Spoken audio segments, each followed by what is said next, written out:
Je voudrais remercier Laurent pour son très beau témoignage sur les comités sionistes et je crois qu'il a très, très bien expliqué comment, notre activité, notre participation dans ces comités a changé quelque chose en nous. Peut-être, je crois, pour la première fois, on prenait la parole en public.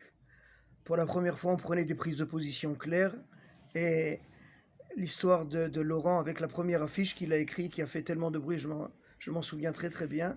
Malgré que j'étais en Israël, on m'avait écrit, on m'avait raconté comment cette affiche-là, elle avait provoqué toute l'activité gauchiste dans les lycées.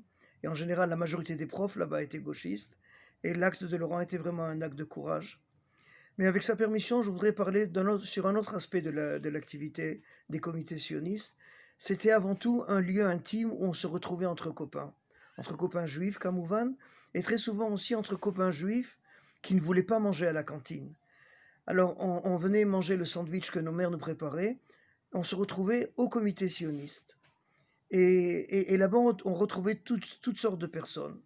Je me rappelle à notre époque, déjà à cette époque-là, il y avait au lycée un élève Lubavitch.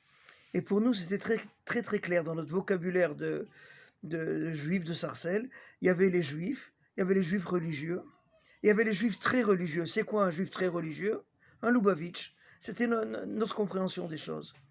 Et comme tous les Lubavitch, avec beaucoup de tact, avec beaucoup de douceur, quand ils voyaient on se réunissait entre nous parce qu'on voulait manger cachère, parce qu'on voulait pas manger à la cantine, alors ils s'approchaient de nous et avec beaucoup de gentillesse, ils nous disaient: si déjà vous faites cette grande mitzvah de continuer à manger cachère, alors peut-être vous faites Netilat Yadayim avant de manger votre sandwich.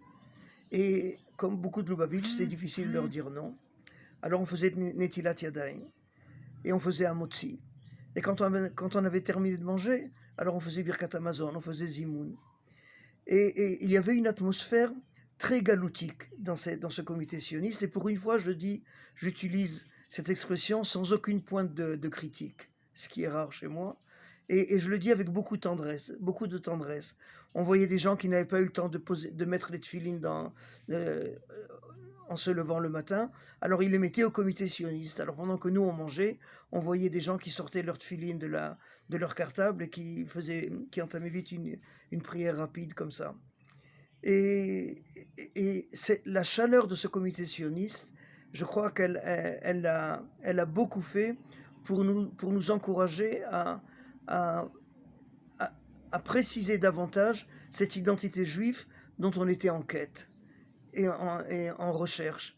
Et le comité sioniste a été pour nous une étape importante et qui nous a permis de continuer dans ce bon chemin.